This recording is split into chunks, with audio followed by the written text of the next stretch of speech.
Alright guys, so finally the day has come where I get to make a video that is not completely related to One Piece. Actually, it's not going to be at all. It's going to be related to My Hero.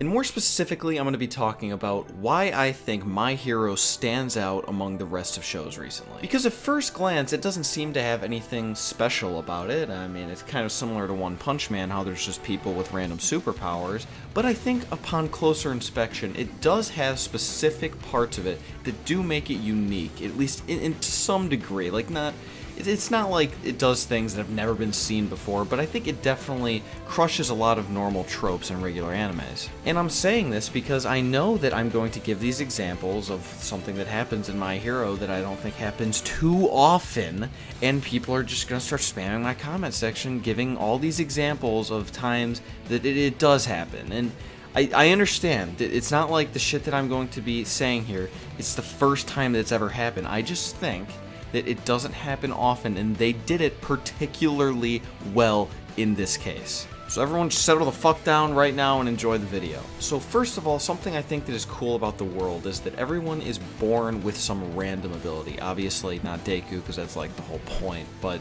just, you know, the vast majority of people are born with a random ability. In the most popular shonen anime, it seems like there is a power system that everyone abides to, which they, you know, train at their whole lives and become more powerful, and everyone has the same arsenal that they can choose from. Even in the examples I just gave, there are exceptions to the rule. Like in Naruto, there are Kekai Genkai, like the Sharingan, where you have to be born an Uchiha to have that, and other, you know, few various examples. But that's not like the end-all be-all of the entire system they have, because, you know, everyone is born with the ability to use chakra natures, and even the most powerful people like Tobirama pretty much only did that. Like, he didn't have anything he was born with, so as long as you just trained to be powerful in that world, you could without being born a special way. And in One Piece, there are technically devil fruits, but it seems like that is not necessarily the most important thing in deciding someone's power levels, since there is haki, as well as a few other things like we've seen, possibly elemental natures like fire and water, and all that kind of stuff. But what I think is cool is they made a world where you are born with a completely random ability, and besides that, you're just a regular human.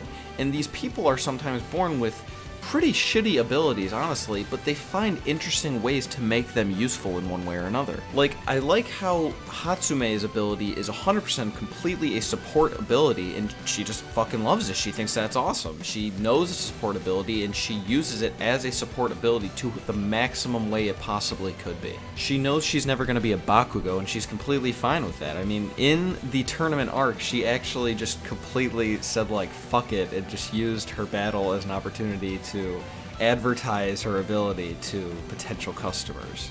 And then people with just completely useless abilities, seemingly, like Mineta, I mean, he doesn't really ever do anything completely outstanding, but he usually just tries his best with his ability, and once in a while he just stands up to the main characters and like, fuck you guys, I'm gonna do what I can with this thing. I think it's really cool. Again, he's never going to, and he knows he's never going to be able to take on someone like Bakugo or Todoroki, but despite that, he still does actually accomplish some things in the show. Alright, now moving on, we're going to be talking about Bakugo, and just the whole concept of him being a rival. I at least think that Bakugo is totally different than the majority of rivals we see in series, at least as far as my experiences go.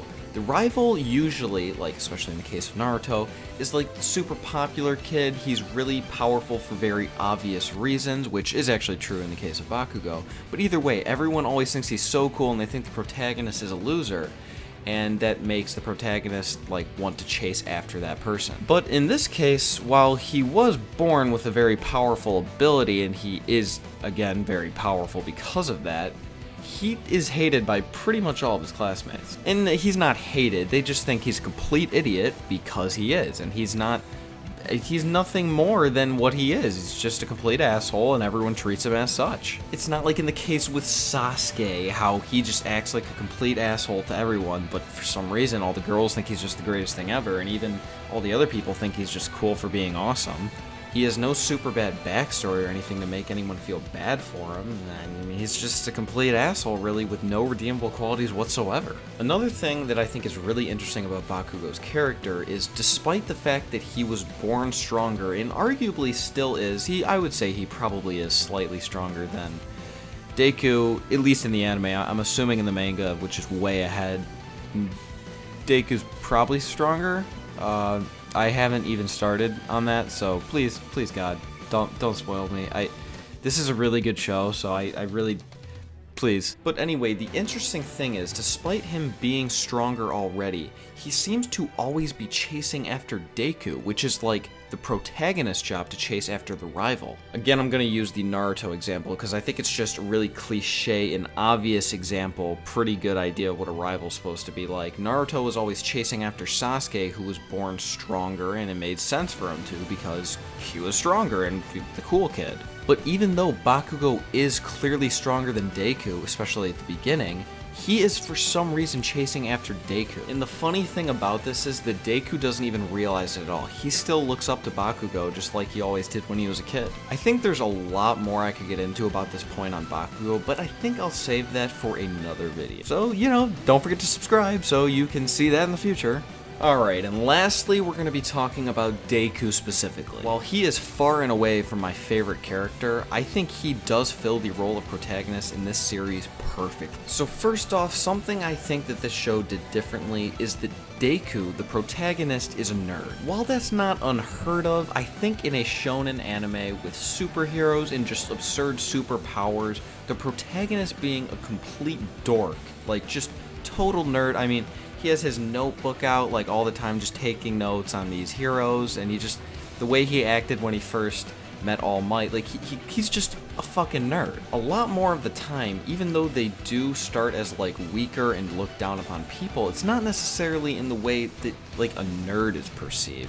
They usually actually have like quite a strong ego, honestly. But Deku doesn't at all, really. He just wants to become the strongest hero, so he just works as hard as he can before he has his power by taking notes. So I thought that was kind of cool. So the last thing I want to be talking about here is how Deku gained his powers and abilities by showing his true self despite not having anything really to go off of besides his just wanting to save people.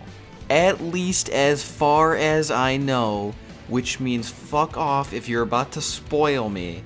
He does not have any powerful family members or anything. He's just some random kid who got completely screwed by not being born with a quirk. I really like this because I don't really like so much a lot of the time when the protagonist has some reason to have been born powerful. One of the things that always attracted me so much to Naruto, and I think that they really kind of dropped the ball on, was that he was originally supposed to be this kid who, you know, we didn't know who his parents were, but it didn't fucking matter because he was just some nobody, and the reason he was so powerful is because he just kept working really hard.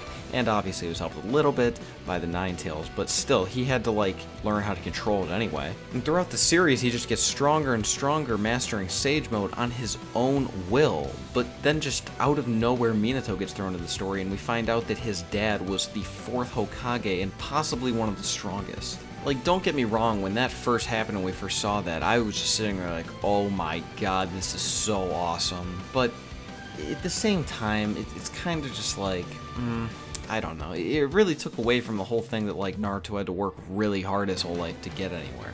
Like, he was born to be a complete badass. His dad is the legendary 4th Hokage, who's just, I mean, he's a complete animal. Let's not beat around the bush here. And then his mom wasn't really anything special, but she did have the Uzumaki genes in her, which gave Naruto quite a fucking advantage. So, I mean, come on.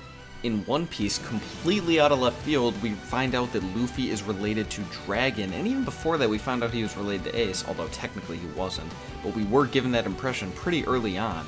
So, you know, I mean, it seemed to me like Luffy was just some normal kid at first, and then we find out he's related to this so-called legendary badass, and it's like, oh, okay, well that's why Luffy's so strong. Even in Attack on Titan, Eren is related to his dad, which, I mean, I don't really know, like, why he is, but he seems to also be some kind of legendary badass, so maybe that's why he's so good, and he's like some kind of chosen one or something, I'm guessing. This one might be kind of nitpicking, but I think even Hunter x Hunter is kind of shitty in how both Gon and Killua come from just complete monsters. I say it's nitpicking because, like, the show is actually named after the fact that Gon is chasing after his dad. So for him to have to be able to chase after him, he does kind of have to be super powerful so that Gon wouldn't be able to catch up to him easily. But, I mean, I guess at the very least then, wouldn't you think that Killua wouldn't have to be from, like, the most legendary family of assassins to ever exist? Because of that, there was almost never any point in the story that I thought that either of them would be in any kind of danger whatsoever. And it just seemed like particularly unfair in the Heaven's Arena arc when they were training with Zushi, and while they were all training at least equally hard, if not maybe Zushi was training even harder, like he was just going all out. And they just do the same thing and they master it like 100 times as quick. And it's just like, oh man, I don't know. I just felt really bad. But I think that's enough examples. I've made my point. What I'm trying to say is Deku was born, as far as I know, with absolutely nothing going for him. He got completely screwed in the gene race. And it was by him being the cheesy nerd that he is, who just has to go in and save someone who's in trouble, that All Might respected him and decided to pass on his ability. That is something in this show that we do not see very often in others that I would really like to see more of, and I think they did extremely well here. So that pretty much wraps up this video. I said everything that I could come up with for why my hero is unique. If you enjoyed this video, remember to give it a thumbs up and subscribe if you haven't already. Leave me a comment letting me know what you think about my first video not completely related to One Piece. Hopefully I didn't completely shit the bed on this one, and I will be able to continue doing videos that are not related to One Piece. Also, leave me a comment letting me know what kind of thing you'd want me to talk about in the future. You know, maybe specifically not related to One Piece, since that's what this video was. Maybe any really good shows you think I should watch, that would be completely fine. I've kind of been looking for some shows to watch lately. Although I will say that if you suggest something, I look it up and it does not have very good reviews, there's like a 99% chance I won't watch it. Yeah. Like I've said before, I'm not like a hardcore anime watcher. Like, I don't just watch it out the ass. I really only watch ones that are recommended to me by people that have never really failed in their recommendations. And they're almost always very popular, so. Alright, and I'll get back to you guys with another One Piece video on Sunday.